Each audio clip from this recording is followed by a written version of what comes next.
미국이 단 한 번도 건드리지 못한 나라가 있습니다. 중국을 봉쇄했고 일본을 무릎 꿇렸으며 유럽의 기술 패권을 해체한 미국이 유일하게 손을 쓰지 못하는 나라. 강대국이 아닌 바로 인구 5천만의 작은 나라입니다. 하버드 케네디 스쿨 비공개 세미나실. 전 미국 상무부 차관보 교수가 슬라이드 한 장을 꺼냈습니다. 차세대 산업의 공급망을 통제하는 나라. 미국이 진짜 두려워하는 나라는 중국이 아닙니다. 양자 컴퓨터 핵심 소재, 6G 핵심 부품, 핵융합 반응로 소재, 합성 바이오 원천 특허, 인류 다음 30년을 지배할 산업 전부에 이미 한 나라의 이름이 새겨져 있었습니다. 멕시코 출신 공급망 경제학자 다니엘 모레노는 끝까지 고개를 저었습니다. 하지만 2시간 후 그는 3년치 보고서를 전부 폐기했습니다. 세계를 통제하는 나라. 그 이름은 대한민국이었습니다. 지금부터 그 충격적인 2시간의 기록을 공개합니다. 시청하기 전 구독과 좋아요, 댓글에 대한민국 최고라고 응원해주세요. 캐서린 루이스 교수가 강의실에 들어서던 순간을 저는 아직도 선명하게 기억합니다. 말 한마디 없이 청중을 천천히 훑어보던 그 눈빛, 그리고 화면에 띄운 단 2줄의 문장이 강의실 전체를 얼어붙게 만들었습니다. 저는 다니엘 모레노입니다. 멕시코시티에서 태어나 지금은 미국 MIT에서 공급망 경제학을 연구하는 박사과정생입니다. 공급망이라는 말이 조금 낯설게 들리실 수 있는데요. 쉽게 말씀드리면 이렇습니다. 세상의 물건들이 어디서 만들어져서 어디로 흘러가는지 그 거대한 흐름을 연구하는 학문입니다. 논에서 자란 쌀이 밥상까지 오는 길을 누군가 설계하듯이 저는 반도체가 공장에서 출발해 전 세계 사람들의 손안에 들어오기까지의 경로를 연구하고 있습니다. 이 분야에서 저는 나름의 자부심이 있었습니다. 3년 동안 라틴 아메리카 산업 전략 보고서를 써왔고 멕시코 정부 산업부 자문도 여러 차례 맡았습니다. 세계 공급망의 핵심이 어디에 있는지, 누가 그 흐름을 쥐고 있는지 저만큼 꿰고 있는 사람도 드물다고 생각했습니다. 그 자부심이 완전히 무너지던 날이 바로 오늘 이야기입니다. 때는 10월 중순이었습니다. 보스턴의 하늘은 높고 차가웠고 하버드 케네디 스쿨. 건물 안으로 들어서자 묘한 긴장감이 공기 속에 배어 있었습니다. 오늘 열리는 세미나는 아무에게나 열린 자리가 아니었습니다. 전 세계 공급망 연구자와 산업 전략가들만 초청장을 받은 비공개 강연이었어요. 강의실 문을 열고 들어서니 이미 자리가 절반쯤 차 있었습니다. 제 왼쪽에는 중국에서 온 하오민이 앉아 있었는데 베이징대 경제학 교수답게 팔짱을 끼고 여유 있는 표정이었습니다. 오른쪽에는 실리콘밸리에서 날아온 벤처 투자자 소피아 브라운이 노트북을 펼친 채 날카로운 눈빛으로 화면을 응시하고 있었어요. 뒷줄에는 조용히 앉아 자료를 읽고 있는 한국인 청년이 보였는데 나중에 알고 보니 한국산업통상자원부에서 파견 나온 박지훈이라는 연구원이었습니다. 오후 2시 정각. 강의실 문이 열렸습니다. 캐서린 루이스 교수가 들어섰습니다. 60대 초반으로 보이는 단정한 여성이었는데 미국 상무부 차관보를 지낸 분이었어요. 반도체 공급망 정책을 직접 설계했고 세계 주요국 정부의 자문을 해온 분입니다. 교수는 단상에 서서 아무 말 없이 청중을 천천히 바라봤습니다. 10초, 20초. 웃음기도 없었고 인사말도 없었습니다. 그 침묵이 오히려 강의실 전체를 팽팽하게 만들었습니다. 그리고 화면을 켰습니다. 슬라이드가 딱 한 장이었어요. 화려한 그래프도 없었고 복잡한 숫자도 없었습니다. 흰 화면 위에 딱 2줄만 적혀 있었습니다. 미국이 유일하게 두려워하는 나라가 있습니다. 그 나라는 중국이 아닙니다. 강의실이 순식간에 술렁였습니다. 저는 속으로 생각했어요. 중국이 아니라면 어디일까? 러시아? 아니면 반도체 강국 대만? 하오민이 미간을 찌푸리며 자세를 고쳐 앉았습니다. 소피아는 손가락을 멈추고 화면에 시선을 고정했어요. 교수가 천천히 입을 열었습니다. 인구 5천만 명. 땅덩어리는 미국의 100분의 1도 안 됩니다. 석유도 안 나오고 변변한 자원도 없어요. 그런데 이 나라가 없으면 미국의 첨단 산업이 멈춥니다. 미국 정부가 이 나라에 감히 손을 대지 못합니다. 건드렸다가는 미국 자신이 더 큰 피해를 입으니까요. 교수가 말을 끊고 청중을 바라봤습니다. 어디일 것 같습니까? 저는 확신했습니다.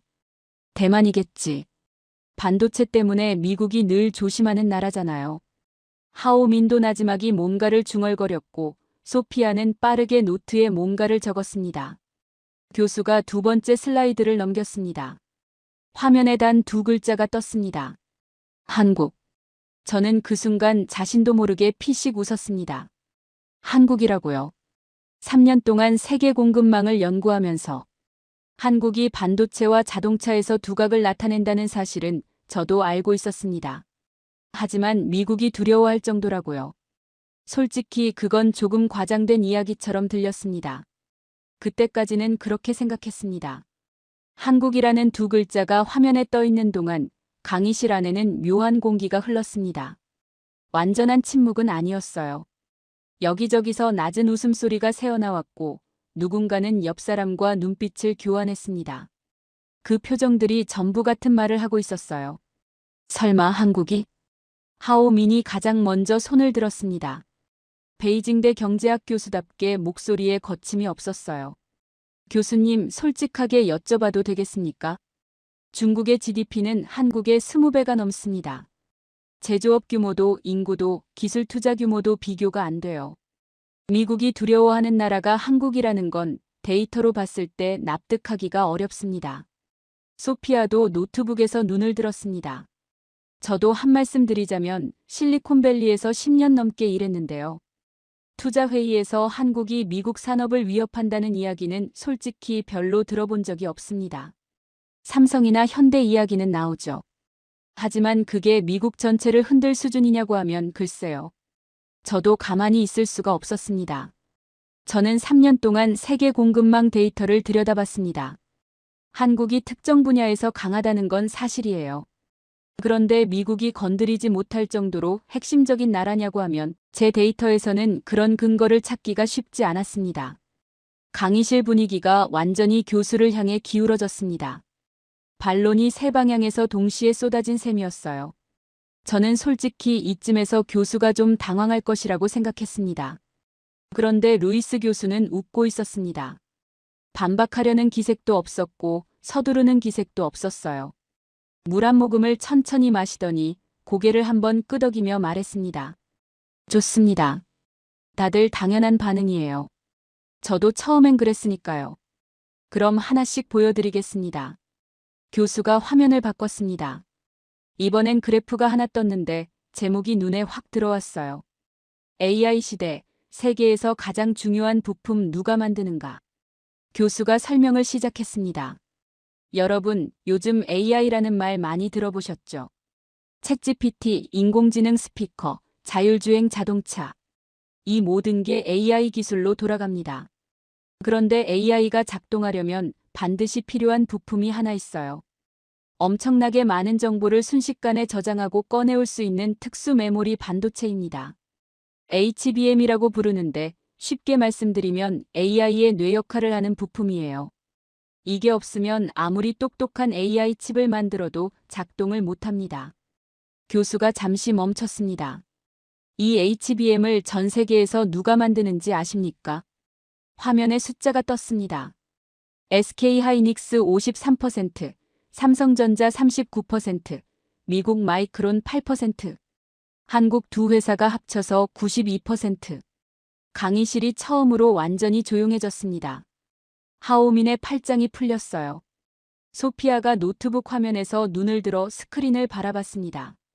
저도 숫자를 다시 한번 확인했어요. 92%라는 숫자가 쉽게 믿기지 않았습니다. 교수가 말을 이었습니다. 엔비디아라는 회사 들어보셨죠? 요즘 세계에서 가장 잘 나가는 반도체 회사입니다. AI 칩을 만드는 회사인데 작년 매출이 우리 돈으로 60조 원이 넘어요. 그런데 이 엔비디아가 아무리 뛰어난 AI 칩을 만들어도 한국에서 HBM을 공급받지 못하면 그 칩은 그냥 비싼 쇳덩어리입니다.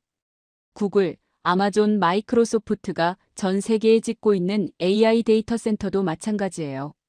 한국 메모리가 없으면 전부 멈춥니다. 하오민이 다시 입을 열었습니다. 목소리가 아까보다 조금 낮아져 있었어요. 그래도 중국이 지금 엄청난 속도로 반도체에 투자하고 있지 않습니까? 시간이 지나면 따라잡을 수 있는 거 아닌가요? 교수가 고개를 끄덕였습니다. 좋은 질문입니다. 화면이 바뀌었어요. 중국 반도체 자금률 목표 2025년까지 70%, 실제 달성률 18%. 교수가 천천히 말했습니다. 중국이 반도체 독립을 선언한 지 벌써 10년이 넘었습니다. 돈도 엄청나게 쏟아부었어요. 그런데 목표의 4분의 1도 못 채웠습니다. 왜냐하면 반도체는 돈만 있다고 만들 수 있는 게 아니거든요. 장비도 있어야 하고 기술도 있어야 하고 무엇보다 수십 년간 쌓인 경험이 있어야 합니다. 한국과 중국의 기술 격차가 지금 최소 7년에서 10년입니다. 그것도 미국이 첨단 장비 수출을 막고 있어서 따라잡기는커녕 격차가 점점 벌어지고 있는 상황이에요. 하오민이 더 이상 말을 잇지 않았습니다. 소피아가 조심스럽게 물었어요. 그럼 미국은요? 미국이 직접 만들면 되는 거 아닌가요? 마이크론도 있고 인텔도 있잖아요. 교수가 화면을 바꿨습니다. 마이크론 HBM 점유율 8%. 기술 격차 최소 2년 이상. 미국이 그 2년을 따라잡으려면 얼마나 걸릴지 아세요? 교수가 말했습니다. 반도체 공장 하나 짓는데 5년입니다. 짓는 동안에도 한국은 멈추지 않고 앞으로 달려가요. 그러니까 미국이 선택할 수 있는 길은 딱 두 가지입니다. 한국과 협력하든지 아니면 AI 시대에서 뒤처지든지. 강의실이 무거워졌습니다. 저는 펜을 들었어요. 처음으로 뭔가를 적어야겠다는 생각이 들었습니다. 그런데 손이 멈췄어요. 이게 반도체 하나의 이야기라면 그러려니 할 수 있었습니다. 그런데 교수의 표정이 이제 시작이라고 말하고 있었어요. 교수가 천천히 말했습니다. 반도체는 시작에 불과합니다. 지금부터가 진짜입니다. 화면에 4개의 단어가 떴습니다. 양자 컴퓨터, 6G, 핵융합, 합성 바이오. 화면에 떠 있는 4단어를 저는 한동안 바라봤습니다. 양자 컴퓨터 6G, 핵융합, 합성 바이오. 공급망 연구자로서 익숙한 단어들이었지만 그 단어들이 한국과 나란히 놓이는 장면은 솔직히 상상해 본 적이 없었습니다. 루이스 교수가 물을 한 모금 마시더니 천천히 말을 시작했습니다. 지금부터 제가 말씀드릴 내용은 오늘 여기 계신 분들 중 상당수가 처음 듣는 이야기일 겁니다. 전문가들도 잘 모르는 이야기예요. 왜냐하면 한국이 조용히 움직였기 때문입니다. 떠들지 않고 광고하지 않고 그냥 준비했습니다. 교수가 첫 번째 단어 앞에 멈췄습니다. 양자 컴퓨터. 이게 뭔지 아십니까? 어렵게 생각하실 필요 없습니다. 지금 우리가 쓰는 컴퓨터는 한 번에 한 가지 계산을 합니다. 엄청나게 빠르긴 하지만 결국 순서대로 하나씩 처리하는 거예요. 양자 컴퓨터는 다릅니다. 동시에 수백만 가지 계산을 한꺼번에 처리할 수 있어요. 지금 반도체보다 1억 배 빠른 컴퓨터입니다. 신약 개발, 기후 예측, 군사 암호 해독, 금융 시뮬레이션. 이 모든 분야가 양자 컴퓨터 하나로 완전히 바뀝니다. 소피아가 물었습니다. 그건 미국이나 중국이 앞서 있는 거 아닌가요? IBM이나 구글이 양자 컴퓨터 개발하고 있잖아요. 교수가 고개를 끄덕였습니다. 맞습니다. 양자 컴퓨터 자체는 미국이 앞서 있어요. 그런데 문제가 있습니다. 양자 컴퓨터가 작동하려면 영하 273도, 그러니까 우주보다 차가운 환경을 만들어야 해요. 그 극저온 환경을 유지하는 특수 소재와 부품이 반드시 필요합니다. 교수가 화면을 바꿨어요. 그 핵심 소재의 특허를 누가 가장 많이 갖고 있는지 아십니까? 강의실이 조용해졌습니다. 한국입니다. 삼성과 LG 그리고 한국의 소재 전문 기업들이 양자 컴퓨터 핵심 소재 특허를 조용히 선점해놨어요. 미국이 양자 컴퓨터를 만들어도 그 안에 들어가는 핵심 부품은 한국 특허를 통해야 합니다. 저는 처음으로 펜을 들어 뭔가를 적었습니다. 교수가 두 번째 단어로 넘어갔습니다. 6G. 지금 우리가 쓰는 5G 통신 들어보셨죠? 유튜브 영상이 끊기지 않고 잘 나오고 스마트폰이 빠르게 작동하는 게 다 5G 덕분입니다. 6G는 그보다 50배 빠른 통신입니다. 단순히 영상이 더 빨리 나오는 게 아니에요. 자율주행 자동차가 실시간으로 도로 상황을 주고받고 원격으로 수술을 집도하고 공장 기계들이 사람 없이 스스로 소통하는 세상을 가능하게 하는 기술입니다. 2030년대가 되면 6G 없이는 첨단 산업 자체가 돌아가지 않아요. 하오민이 끼어들었습니다. 화웨이가 6G 개발하고 있습니다. 중국이 5G도 세계를 선도했고요. 교수가 천천히 말했습니다. 맞습니다. 화웨이가 6G 기지국 개발에 뛰어들었죠. 그런데 기지국을 세운다고 6G가 되는 게 아닙니다. 6G 신호를 실제로 주고받는 핵심 부품이 있어요. RF 반도체라고 하는데 쉽게 말씀드리면 6G의 심장 역할을 하는 부품입니다. 화면이 바뀌었어요. 이 핵심 부품 기술 특허 보유 1위가 어딘지 아십니까? 삼성전자와 한국전자통신연구원입니다. 중국이 기지국을 아무리 많이 세워도 그 안에 들어가는 핵심 부품은 한국 기술을 피해갈 수 없어요. 하오민이 입을 다물었습니다. 교수가 세 번째 단어 앞에 잠시 멈췄습니다. 핵융합. 이건 좀 더 설명이 필요합니다. 태양이 왜 빛나는지 아십니까? 태양 안에서는 수소 원자들이 엄청난 열과 압력 속에서 서로 합쳐지면서 에너지를 만들어냅니다. 핵융합이에요. 과학자들이 수십 년 동안 꿈꿔온 게 바로 이겁니다. 그 태양의 원리를 지구에서 재현할 수 있다면 전기세 영원 시대가 옵니다. 연료는 바닷물에서 추출할 수 있고 위험한 폐기물도 거의 없어요.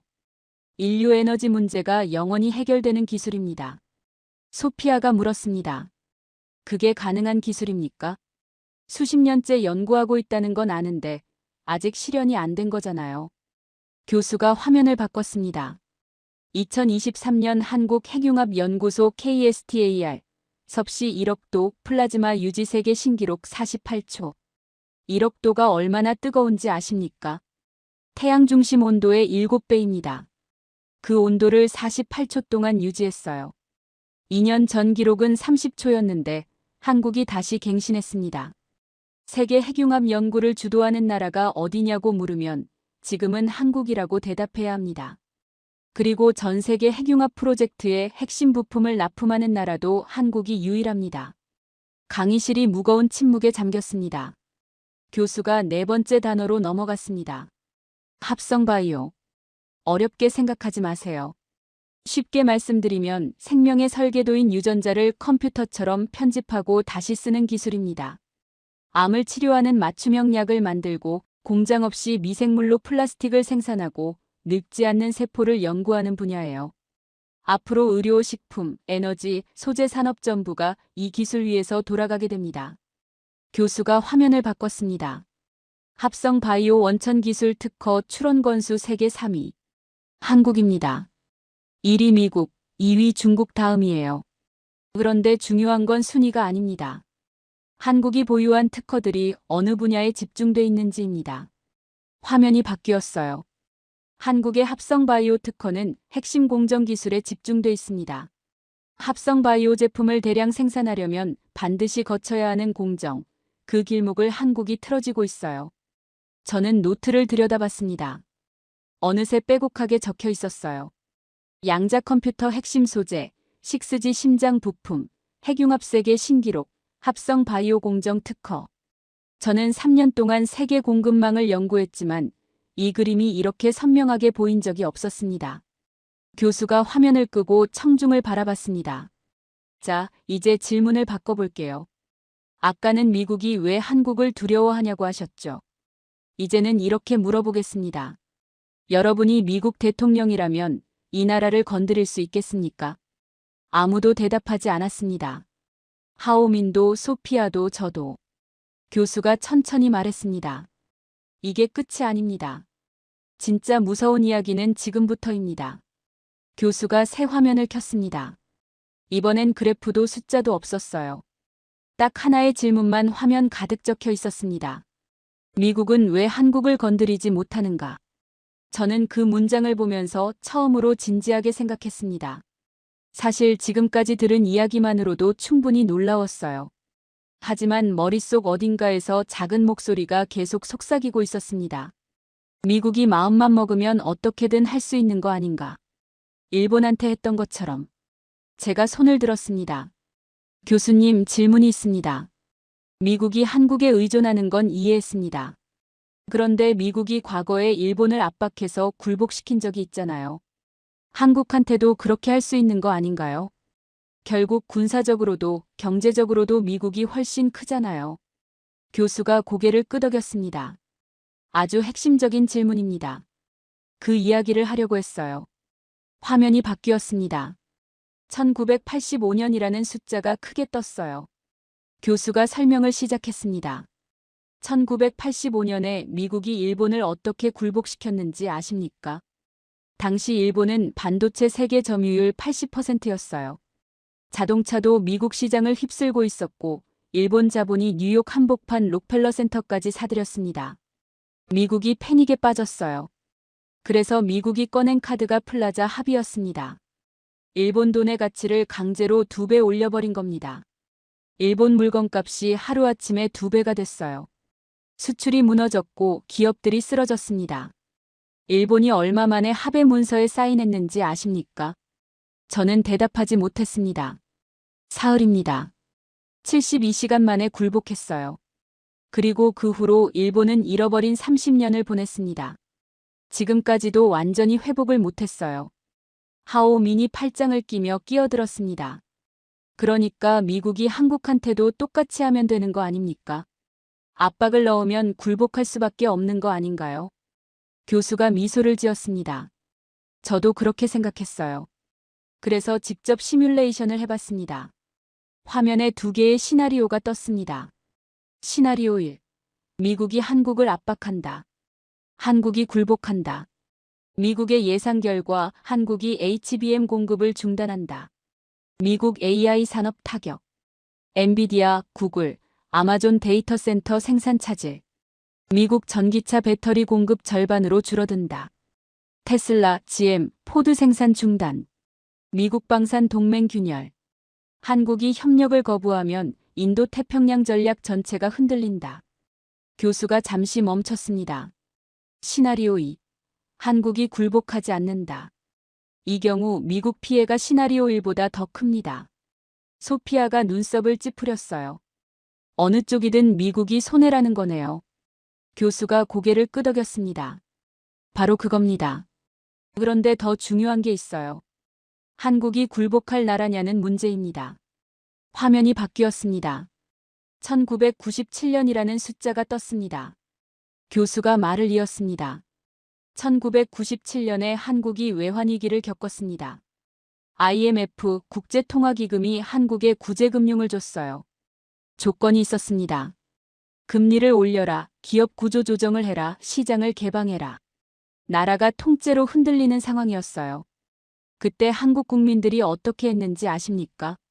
화면에 영상 한 장면이 떴습니다. 길게 늘어선 줄. 사람들이 무언가를 들고 서 있었어요. 전국에서 국민들이 자발적으로 금을 들고 나왔습니다. 결혼반지, 돌반지, 할머니께서 평생 간직하던 금목걸이. 누가 시킨 게 아니었어요. 나라 빚을 갚겠다고 스스로 줄을 선 겁니다. 모인 금이 총 227톤, 당시 돈으로 22억 달러였습니다. IMF가 3년 프로그램을 짰는데 한국은 2년 만에 졸업했어요. 역대 최단 기간입니다. 강의실이 조용해졌습니다. 교수가 다시 말했습니다. 일본은 미국이 압박하자 사흘 만에 굴복했어요. 그리고 30년을 잃었습니다. 한국은 나라 전체가 무너지는 위기 앞에서 오히려 뭉쳤어요. 그리고 2년 만에 털고 일어났습니다. 미국이 한국을 압박한다면 어떻게 될 것 같습니까? 굴복하겠습니까? 아니면 뭉치겠습니까? 하오민이 천천히 입을 열었습니다. 그래도 결국 미국이 더 강한 거 아닙니까? 군사력도 경제 규모도. 교수가 고개를 끄덕였습니다. 맞습니다. 미국이 훨씬 큽니다. 그런데 생각해보세요. 압박했을 때 내가 얻는 것보다 잃는 게 더 크다면 강한 나라도 함부로 못합니다. 미국이 한국을 건드리지 못하는 건 한국이 강해서가 아니에요. 한국 없이는 미국도 못 살기 때문입니다. 이게 힘의 차이와 대체 불가능의 차이입니다. 저는 펜을 내려놨습니다. 머릿속이 복잡했어요. 제가 3년간 연구해온 공급망 논리로는 절대 나올 수 없는 결론이었습니다. 강한 나라가 약한 나라를 압박한다. 저는 그게 세계의 기본 법칙이라고 생각했어요. 그런데 그 법칙이 통하지 않는 나라가 있었습니다. 교수가 화면을 껐습니다. 그리고 천천히 말했어요. 그런데 여러분, 아직 가장 중요한 이야기를 안 했습니다. 미국이 한국을 못 건드리는 이유 중에서 제가 제일 무섭다고 생각하는 것. 한국이 특허망으로 세계를 어떻게 포위했는지 그 이야기를 이제 해드리겠습니다. 특허라는 말을 들으면 어렵게 느끼시는 분들이 많습니다. 그런데 사실 아주 간단한 개념입니다. 내가 새로운 기술을 발명하면 국가가 그 기술을 내 것으로 인정해주는 증서예요. 그 특허가 있으면 다른 나라, 다른 기업이 그 기술을 쓰려면 반드시 내 허락을 받아야 하고 돈을 내야 합니다. 쉽게 말씀드리면 이렇습니다. 마을에서 유일하게 우물을 파는 기술을 가진 사람이 있다고 합시다. 마을 사람 모두가 물이 필요하지만 우물을 파려면 그 사람을 거쳐야만 합니다. 한국이 지금 세계 첨단 산업에서 그 우물 기술을 쥐고 있는 겁니다. 루이스 교수가 화면을 바꿨습니다. 한국이 차세대 산업 특허를 언제부터 쌓기 시작했는지 아십니까? 2000년대 초반입니다. 세상이 아직 양자 컴퓨터가 뭔지도 모르던 시절에 한국 기업들과 연구소들은 조용히 그 분야의 핵심 기술 특허를 출원하기 시작했어요. 남들이 주목하지 않을 때 먼저 땅을 사놓은 겁니다. 그리고 20년이 지난 지금 세상이 그 땅 위에서 집을 지으려고 하니까 한국이 이미 주인이었던 거예요. 소피아가 손을 들었습니다. 그럼 미국 기업들은 그동안 뭘 하고 있었던 겁니까? 구글도 애플도 마이크로소프트도 연구 투자를 엄청나게 하잖아요. 교수가 고개를 끄덕였습니다. 좋은 질문입니다. 미국 기업들은 소프트웨어와 플랫폼에 집중했어요. 앱을 만들고 서비스를 만들고 데이터를 모으는 데 집중한 거죠. 하드웨어, 즉 실제 물건을 만드는 기술에는 상대적으로 소홀했습니다. 그게 지금 발목을 잡고 있어요. 교수가 구체적인 사례를 꺼냈습니다. 2021년에 미국의 한 반도체 회사가 한국의 소재 기업을 인수하려고 했습니다. 그 회사가 보유한 차세대 반도체 패키징 기술이 탐났던 거예요. 패키징이라는 게 뭔지 설명드릴게요. 반도체 칩을 만들고 나면 그 칩을 보호하고 다른 부품들과 연결하는 작업이 필요합니다. 이걸 패키징이라고 해요. 그런데 AI 시대에는 이 패키징 기술이 반도체 성능을 좌우할 만큼 중요해졌어요. 칩 여러 개를 하나로 붙여서 성능을 극대화하는 기술인데 한국이 이 분야 세계 최고 수준입니다. 미국 회사가 그걸 사려고 했죠. 하오민이 물었습니다. 그래서요. 인수했습니까? 교수가 고개를 저었습니다. 한국 정부가 막았어요. 국가 핵심 기술로 지정해서 해외 매각을 허가하지 않았습니다. 한국에는 국가 핵심 기술이라는 제도가 있어요. 나라의 미래의 핵심적인 기술은 아무리 큰 돈을 줘도 해외에 팔 수 없도록 법으로 정해놓은 겁니다. 현재 반도체, 배터리, 디스플레이, 조선, 방산 등 70개가 넘는 기술이 이 목록에 올라 있어요. 소피아가 중얼거렸습니다. 그러니까 돈으로도 살 수 없다는 거네요. 교수가 고개를 끄덕였습니다. 정확합니다. 그리고 이게 미국을 가장 불편하게 만드는 부분이에요. 미국은 마음에 드는 기술이 있으면 그 회사를 사버리는 방식에 익숙합니다. 돈이 있으니까요. 그런데 한국 핵심 기술은 그 방법이 통하지 않아요. 저는 노트에 받아 적으면서 생각했습니다. 20년 전에 미리 특허를 쌓고 법으로 보호막까지 쳐놓은 거였어요. 이건 우연이 아니었습니다. 누군가가 치밀하게 설계한 전략이었어요. 교수가 화면을 바꿨습니다. 6G 이야기를 조금 더 해드리겠습니다. 아까 6G가 지금 5G보다 50배 빠른 통신이라고 말씀드렸죠. 그런데 6G에서 한국이 얼마나 앞서 있는지 구체적으로 보여드릴게요. 화면에 숫자가 떴습니다. 6G 국제표준 특허 출원 건수. 한국 삼성전자 세계 1위. 한국전자통신연구원 세계 3위. 상위 10개 기관 중 한국 기관이 3곳입니다. 표준 특허라는 게 특히 중요합니다.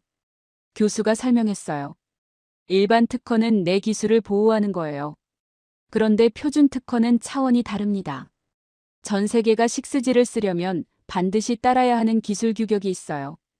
그 규격 자체가 특허로 보호되는 겁니다. 쉽게 말씀드리면 전 세계 모든 6G 기기가 한국 특허를 쓰지 않으면 6G 통신 자체가 안 되는 구조입니다.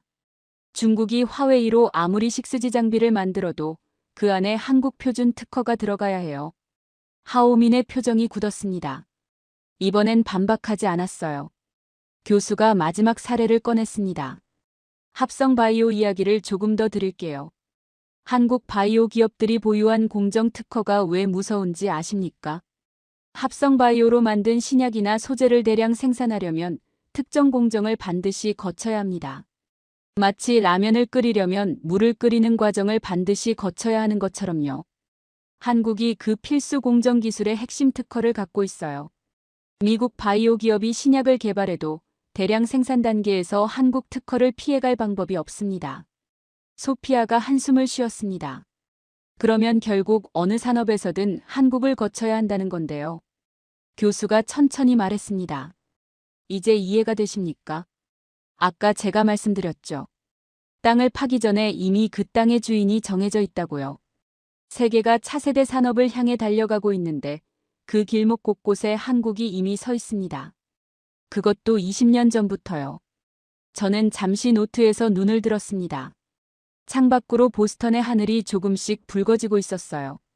강의가 시작된 지 벌써 2시간 가까이 됐는데 교수는 아직도 다음 화면을 준비하고 있었습니다. 그리고 저는 그 순간 처음으로 불안함을 느꼈어요. 지금까지 들은 이야기만 해도 이미 충분히 충격적이었는데 교수의 표정은 아직 핵심을 꺼내지 않았다고 말하고 있었습니다. 교수가 입을 열었어요. 자, 이제 가장 많은 분들이 예상하지 못한 분야로 가겠습니다. 핵융합과 우주. 그리고 거기서도 한국 이름이 나오는 이유. 핵융합이라는 단어를 처음 들으셨을 때 어떤 생각이 드셨나요? 아마 핵이라는 글자 때문에 뭔가 무섭고 위험한 것처럼 느껴지셨을 수도 있습니다. 그런데 사실 핵융합은 핵폭탄과는 완전히 다른 이야기입니다. 오히려 정반대예요. 루이스 교수가 설명을 시작했습니다. 태양을 생각해 보세요. 태양은 매일 엄청난 빛과 열을 쏟아내고 있습니다. 그 에너지가 어디서 나오는지 아십니까? 수소 원자들이 서로 합쳐지면서 에너지를 만들어내는 겁니다. 이게 핵융합이에요. 폭발이 아니라 결합입니다. 그리고 과학자들이 수십 년 동안 꿈꿔온 게 바로 이 태양의 원리를 지구에서 재현하는 것이었어요. 만약 그게 가능해진다면 어떻게 될까요? 연료는 바닷물에서 얼마든지 구할 수 있고 위험한 폐기물도 거의 나오지 않습니다. 전기세 영원 시대가 오는 겁니다. 석유도 필요 없고 천연가스도 필요 없어요. 인류의 에너지 문제가 영원히 해결되는 기술입니다. 하오민이 팔짱을 끼며 말했습니다. 그건 수십 년째 연구하는데 아직도 실현이 안 된 기술 아닙니까? 항상 20년 후에는 된다고 하던데 제가 어릴 때도 20년 후라고 했고 지금도 20년 후라고 하잖아요. 강의실에 웃음이 번졌습니다. 교수도 미소를 지었어요. 맞습니다. 그동안 그랬어요. 그런데 최근 몇 년 사이에 상황이 달라졌습니다. 화면이 바뀌었어요. 2023년 대한민국 핵융합연구소 KSTAR. 섭씨 1억도 플라즈마 유지 세계 신기록 48초. 교수가 잠시 멈췄습니다. 1억도가 얼마나 뜨거운지 감이 오십니까? 태양 표면 온도가 약 6,000도입니다. 태양 중심이 약 1,500만 도고요. 한국이 만들어낸 1억도는 태양 중심보다 7배 뜨거운 온도입니다. 그걸 48초 동안 유지했어요. 2년 전 기록이 30초였는데 한국이 다시 갱신했습니다. 현재 세계 핵융합 기술을 가장 앞서서 이끌고 있는 나라가 어디냐고 물으면 지금은 한국이라고 대답해야 합니다. 소피아가 물었습니다. 그런데 그게 실제 산업이랑 무슨 상관입니까? 실험실에서 기록을 세우는 것과 실제로 전기를 생산하는 건 다른 이야기 아닌가요? 저도 같은 생각이었어요. 실험실 기록이 아무리 대단해도 그게 실제 전력 생산으로 이어지려면 아직 갈 길이 멀잖아요. 저는 소피아의 반론이 옳다고 생각했습니다. 교수가 고개를 끄덕였습니다. 좋은 지적입니다. 그래서 이 데이터를 보여드리겠습니다. 화면이 바뀌었어요. 국제 핵융합 실험로 ITER 프로젝트. 미국, 유럽연합, 중국, 일본, 러시아, 인도, 한국 7개국이 공동으로 추진하는 세계 최대 핵융합 실험 프로젝트입니다. 총 예산이 우리 돈으로 약 30조 원이에요. 인류 역사상 가장 큰 과학 프로젝트 중 하나입니다. 교수가 강조했습니다. 이 프로젝트에서 핵심 부품을 납품하는 나라가 어딘지 아십니까? 한국입니다. 초전도 자석 시스템, 진공용기, 열차 폐장치, 핵융합로의 심장부에 해당하는 핵심 부품들을 한국이 만들어서 납품하고 있어요. 전 세계 7개국이 함께 만드는 프로젝트인데 가장 어렵고 정밀한 부품들이 한국에서 오고 있는 겁니다. 하오민이 이번엔 반박하지 않았습니다. 소피아도 조용히 노트에 뭔가를 적었어요. 저는 가만히 생각했습니다. 핵융합 기술이 완성되는 날 세계 에너지 판도가 완전히 바뀝니다. 석유 패권이 무너지고 에너지를 중심으로 형성된 국제 질서가 재편됩니다. 그리고 그 핵심 기술의 상당 부분이 한국 손에 있다는 이야기였어요. 교수가 화면을 바꿨습니다. 이제 마지막입니다. 우주 이야기를 해드리겠습니다. 우주라고 하면 먼 나라 이야기처럼 들리실 수 있어요. 그런데 지금 우주 산업은 공상과학 영화 속 이야기가 아닙니다. 위성이 없으면 지금 당장 내비게이션이 안 됩니다. 날씨 예보도 못해요. 군사통신도 끊깁니다. 그리고 앞으로 10년 안에 우주는 물류, 통신, 자원 채굴의 무대가 됩니다. 달에는 헬륨 3라는 물질이 있는데 이게 핵융합의 연료가 됩니다. 달을 선점하는 나라가 미래 에너지 패권을 쥐는 거예요. 화면에 로켓 사진이 떴습니다. 2022년 한국 자체 개발 우주 발사체 누리호 2차 발사 성공. 2023년 누리호 3차 발사 성공. 교수가 말했습니다. 우주 발사체를 자체 기술로 개발한 나라가 전 세계에 몇 개인지 아십니까? 7개국입니다. 미국, 러시아, 중국, 유럽, 일본, 인도, 그리고 한국이에요. 대부분 강대국들이죠. 한국이 그 7번째 나라입니다. 소피아가 물었습니다. 그런데 발사체를 만드는 게 핵심인가요? 미국 스페이스X가 훨씬 앞서 있는 거 아닌가요? 교수가 고개를 끄덕였습니다. 스페이스X는 맞습니다. 상업 발사 분야에서는 스페이스X가 앞서 있어요. 그런데 핵심은 자체 기술을 갖고 있느냐입니다. 자체 발사체가 없는 나라는 위성을 올리려면 다른 나라에 돈을 내야 합니다. 자기 나라 군사위성을 올리는데 남의 나라 허락을 받아야 하는 거예요. 그런데 한국은 이제 그럴 필요가 없습니다. 교수가 화면을 바꿨습니다. 2032년 한국 달 착륙선 발사 목표. 그리고 더 주목할 숫자가 있어요. 한국 우주산업 시장 규모. 2023년 약 4조 원. 2030년 목표 100조 원. 7년 안에 25배 성장 목표입니다. 저는 고개를 들었습니다. 다니엘 모레노, 공급망 경제학 연구자. 저는 지금까지 한국을 반도체 잘 만드는 나라 정도로 생각했습니다. 그런데 지금 제 앞에 펼쳐진 그림은 달랐어요. 양자 컴퓨터 6G, 핵융합, 우주. 인류의 다음 30년을 바꿀 모든 분야에서 한국이 이미 핵심 위치를 선점하고 있었습니다. 조용히, 치밀하게, 20년 전부터. 저는 손이 떨리는 것을 느꼈어요. 그리고 처음으로 솔직한 질문이 입 밖으로 나왔습니다. 교수님, 이게 다 어떻게 가능한 겁니까? 작은 나라가 어떻게 이 모든 걸 준비할 수 있었습니까? 교수가 저를 바라봤습니다. 그리고 천천히 말했어요. 바로 그 질문이 오늘 강의의 핵심입니다. 기술은 돈으로 살 수 있어요. 특허는 전략으로 만들 수 있습니다. 하지만 그것들을 가능하게 한 진짜 힘은 돈으로도 전략으로도 만들 수 없는 것에서 왔습니다.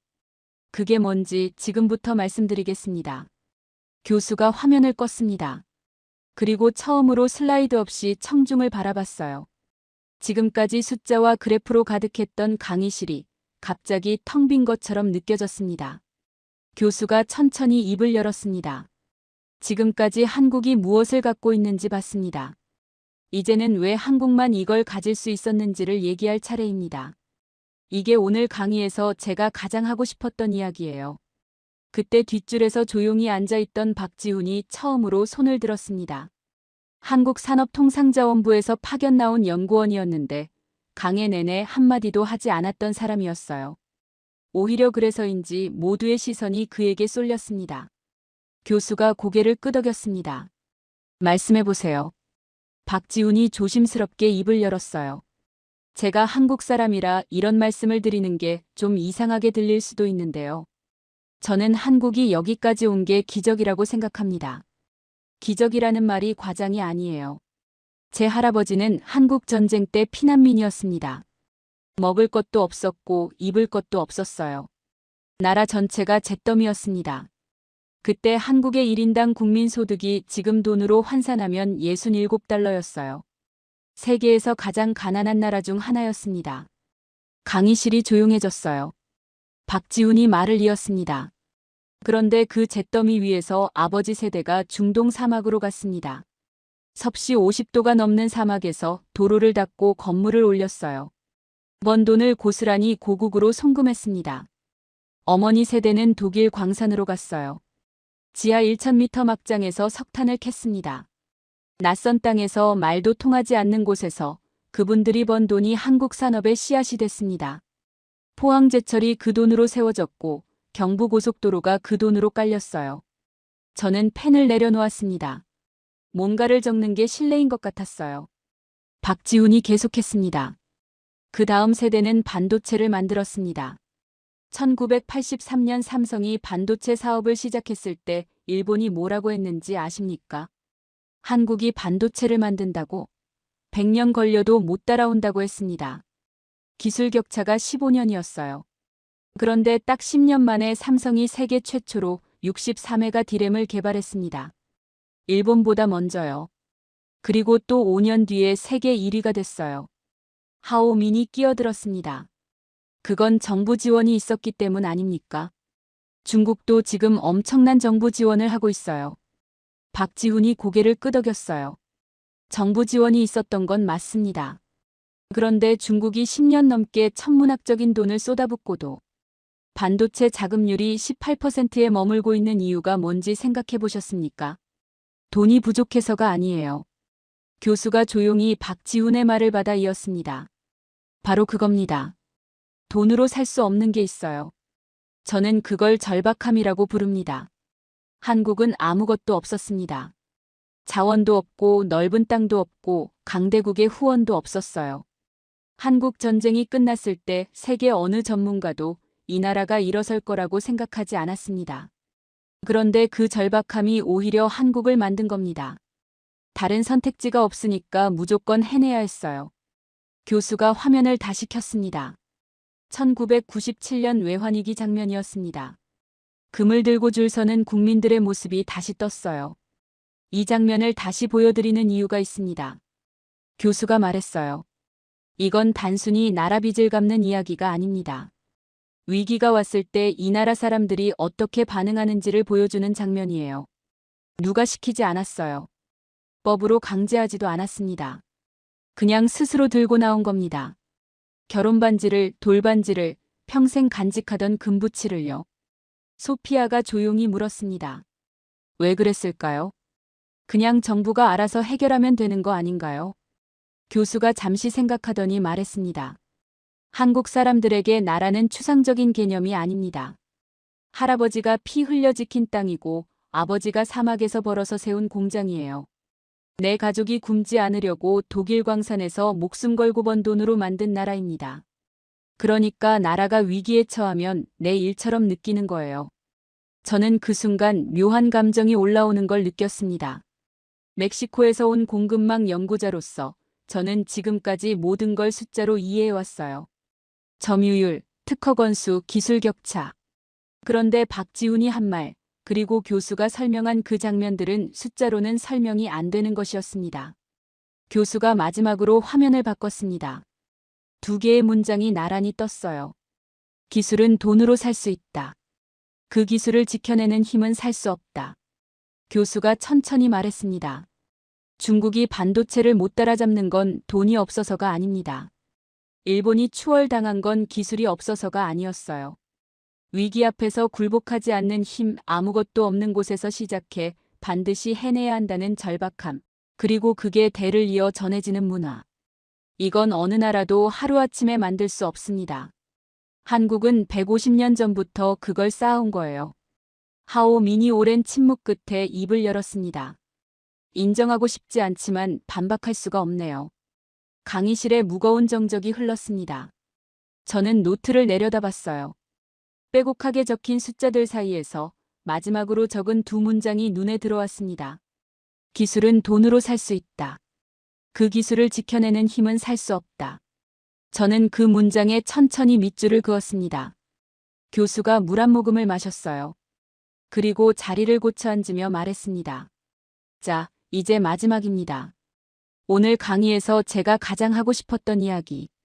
이 모든 것이 2026년 그리고 그 이후에 어떤 의미를 갖는지, 그리고 여러분 각자에게 무엇을 시사하는지 말씀드리겠습니다. 강의가 끝났습니다. 학생들이 하나 둘자리에서 일어나 강의실을 빠져나갔어요. 하오미는 아무 말 없이 나갔습니다. 들어올 때의 여유로운 표정은 온데간데 없었어요. 소피아는 노트북을 닫으면서 저와 눈이 마주쳤는데 그냥 고개를 한번 끄덕이고는 나갔습니다. 말이 필요 없었어요. 둘 다 같은 표정이었으니까요. 저는 자리에서 일어나지 못했습니다. 강의실이 텅 비어갔지만 저는 그냥 앉아 있었어요. 노트를 들여다봤습니다. 2시간 동안 빼곡하게 적힌 숫자들과 문장들이 눈앞에 펼쳐져 있었어요. HBM 92%, 6G 표준 특허 세계 1위, 핵융합 세계 신기록, 누리호 발사 성공, 국가 핵심 기술 70개. 그리고 마지막에 밑줄 그은 두 문장. 기술은 돈으로 살 수 있다. 그 기술을 지켜내는 힘은 살 수 없다. 저는 3년 동안 라틴 아메리카 산업 전략 보고서를 써왔습니다. 멕시코가 어떻게 하면 중국과 미국 사이에서 살아남을 수 있는지, 어느 산업에 집중해야 하는지를 연구해온 거예요. 그 보고서의 핵심 결론이 뭐였는지 아십니까? 중국의 제조업 모델을 벤치마킹하고 미국 자본을 끌어들여 수출 산업을 키워라. 그게 제 3년의 결론이었습니다. 그런데 지금 이 순간 그 결론이 완전히 틀렸다는 걸 알았어요. 중국 모델을 따라가면 중국을 절대 이길 수 없습니다. 미국 자본에 의존하면 미국 눈치를 벗어날 수 없어요. 그 사이에서 영원히 샌드위치 신세를 면하지 못합니다. 한국이 보여준 길은 달랐어요. 남들이 주목하지 않을 때 조용히 핵심 기술을 쌓고 아무도 빼앗아갈 수 없도록 특허망을 구축하고 위기가 올 때마다 굴복 대신 정면 돌파를 선택하는 것. 그게 작은 나라가 강대국 사이에서 살아남는 진짜 방법이었습니다. 저는 휴대폰을 꺼냈어요. 멕시코시티 연구소 소장에게 전화를 걸었습니다. 신호가 2번 가더니 연결됐어요. 저는 대뜸 말했습니다. 소장님, 보고서 전면 수정해야 할 것 같습니다. 오늘 하버드에서 강의를 들었는데 우리가 완전히 잘못된 방향을 보고 있었어요. 수화기 너머로 잠시 침묵이 흘렀습니다. 소장이 물었어요. 얼마나 잘못됐어요? 저는 잠시 생각하다가 대답했습니다. 처음부터 다시요. 전화를 끊고 창밖을 봤습니다. 보스턴의 하늘이 짙은 붉은색으로 물들어 있었어요. 해가 지고 있었습니다. 강의실 안에는 이제 저 혼자뿐이었어요. 그로부터 3개월 후 저는 멕시코시티에 있었습니다. 정부 산업부 자문회의 자리였어요.